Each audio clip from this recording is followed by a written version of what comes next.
What is up, YouTube? And today I'm going to be showing you a strategy that a lot of people are actually doing to roll their shells that I think the majority of the player base doesn't actually know about.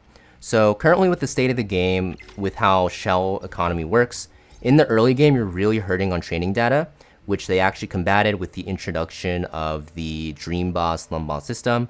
And late game, you're going to be really hurting on reconfig chips. And the reason why this happens is because early game, you have to level up a lot of shells, which makes sense, right? You're starting to get into Inferno farming, so you have to level up like 3 Artisans and like maybe a Gigabyte and like a Revelation and a White Fang. And leveling up shells actually costs a decent amount of training data later on. It's like 1 mil-ish to max a shell, maybe a little more. But once you actually get to the late game and you have your shells leveled, you're going to be mostly actually just re-rolling a lot of the shells to min-max, which costs reconfig chips. And the amount of reconfig chips you get compared to training data by playing the game is not nearly enough when you actually look at the ratios. So you can see for myself, I'm at 10 mil training data and only 100 chips. If I use all these chips up, I'd be at like 9.5 mil training data, which is crazy, right, with 0 chips. So a lot of people are struggling to actually get these chips and actually reroll their passives. So I'm gonna be showing you guys a way a little bit later on how you guys can do this, make more chips, and also just be rolling for free on your passives. And I think this problem has occurred because when they introduced this Dream Boss system, they actually doubled the training data, but they didn't double the chips.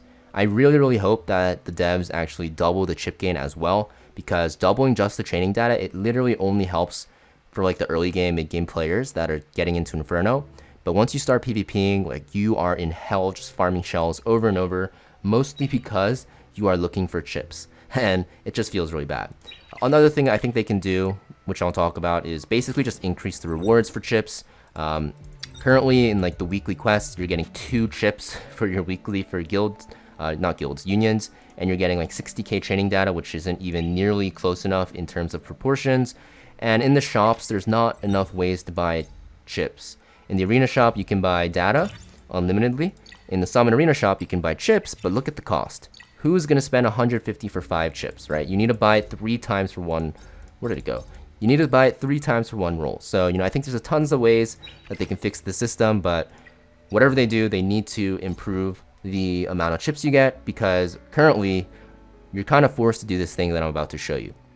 And basically the thing I'm about to show you is gonna have to do with just rolling your shell passives.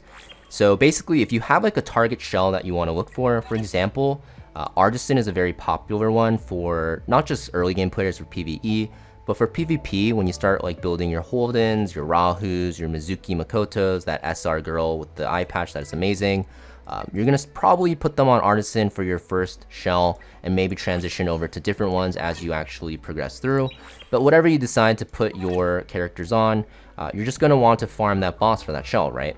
So while you're doing that, you're going to get a lot of trash shells for it. For example, if I'm looking for like a Bloodbath or an Unbreakable Artisan shell, I might have something like these, which are not 3 matrix. So you're probably just going to recycle them. Well, I'm here to tell you this is not what you want to do. This is actually really bad. The reason is because there's a way to actually roll the first passive essentially for free only by using training data, and even up to the second passive depending on if you want to go for it. So the way you want to do it is, I'll just show you with like an Artisan here, is you start farming the shell that you want, and then you find a fodder shell. So for example, let's just look at these alicorns because I have more of them. Let's say I want to farm a good alicorn. Let's say I want to look for like, I don't know, like Swift Rush X alicorn. And I'm just farming these and I get a ton of these. Don't recycle these right away, even if you think it's good to do that, to get a lot of chips right away.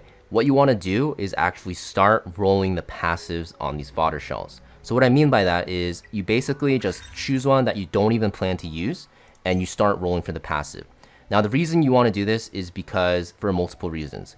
One, you actually get to see the first passive at the only cost of training data instead of chips. So, if you have a lot of training data, this is very good. You don't have to spend any chips to basically see the first passive. And 2, when you're actually when you're ascending, you actually get chips. I don't know if this is like intended or like a bug. So basically you saw that I'm at 100 chips. So if I actually upgrade to level 10 here, you'll see that it's super cheap in terms of training data because the cost goes up proportionally to your level. you'll see that, once you ascend, it does cost a little more, but basically at the cost of 0 chips here, you get to see the first passive. And if you're not happy with this, you can just keep going. But you can see, after I ascended, I got 4 chips. So basically you're seeing the first passive for free, not even for free, you're getting chips to see the first passive, which is a very, very important thing. And you can do that even up to the second passive. The first passive is very easy to hit, so a lot of people actually go for the second passive as well, especially if you have like a huge excess amount of training data like I do. And what you do is you do the same thing, even though it does cost you more training data, because the second passive is a little more annoying to reroll for and can cost you a lot of chips later on. A lot of people actually do something like this, where they are ascending with 2. And they look at the second passive here. And unfortunately it's blue, right? So this shell is pretty much done. These passives are pretty much useless. And what you'll end up doing now is you'll start on a new one. So you find a new fodder shell, and then basically you start upgrading it the same way. And once you hit level 10, you will be able to ascend again.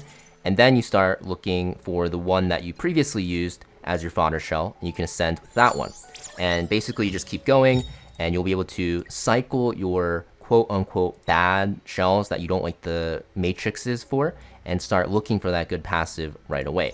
And you can see from that, I'm just gaining a lot of chips. This is a very good way to gain chips that a lot of people don't know about, that you can kind of abuse to roll your shells. And I think this is what they intended, actually, to be honest, because a lot of games actually have the system where you do this, where you're kind of just rolling fodder to actually get what you want.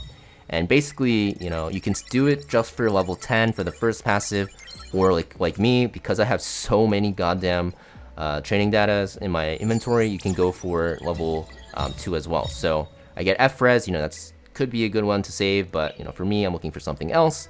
So basically, you're just repeating this process over and over. And even though it might seem tedious to you and you don't want to do it and manually do the upgrading and rolling for the passives, trust me, once you hit the late game and start farming for good shells, you're going to realize you get way more training data than chips. And this is going to be a very important thing to do, because you need to reroll a ton of shells. You can see how many shells I still have to reroll. Look at all of these purple and blue passives I still have. Like, look at this Halloween, all blue, 2 yellows on this, 2 yellows, 2 yellows, 3 yellows, 1 blue, 1 purple. Like, these are all shells I use in PvP, which is kind of sad, right? Because, like, look at this one. Because, there's just so much rolling I have to do, but I don't have that many chips. And you can see just from that small session, I gained 40 chips, which is about 3, almost 4 rerolls. And in the same time frame, I also got to reroll basically the first passive about 6 or 7 times, right? And once you are finally satisfied with the passive, the first passive that you have, then what you can do is just hold it and imprint it onto the shell that you want. For example, for this alicorn, if I wanted to put it on this one, for example, what I can do then is just imprint like this, and it will absorb the first passive and basically get the first passive and absorb the level as well. So this is why it's so good. Basically, you get to roll your first passive for free. You can get the good first passive or even the second passive if you have enough training data to go for it. And then once it's good enough, you can imprint it over. It'll carry over the levels, which doesn't matter too much, but it's mostly going to be for the passives, right? And then you can start upgrading this with your training data, basically. And then all you'll have to do is roll for either just the third passive, or if you only went for the first one on the rolls, you go for the second and the third. So this is just a small tip that is actually has a huge impact on your shell economy later on. And I highly recommend doing this as a late game PvP player. If you're pushing into PvP, it's pretty much a must do. Otherwise, your account just falls behind in terms of shell economy. And if you're in the early game, you don't really have to worry about it too much. Just focus on leveling your shells for now. But just know that later on, you will want to start doing this, especially when you realize, once you get to that point when you're running out of chips, this is the strategy that you're going to want to do when you are upgrading your shells. But yeah, I just wanted to make this public and let you guys know. It's kind of like a small, not a small thing, it's a big thing that not a lot of people are actually utilizing, but it's a huge part of, band-aiding the problem with the game's shell economy, which I do really hope the devs address in terms of chips, because, you're gonna have to farm a lot of these reconfig chips by doing this. But yeah, thank you for watching, guys. Make sure you guys hit that like and subscribe if you found this helpful, and I'll see you guys next video.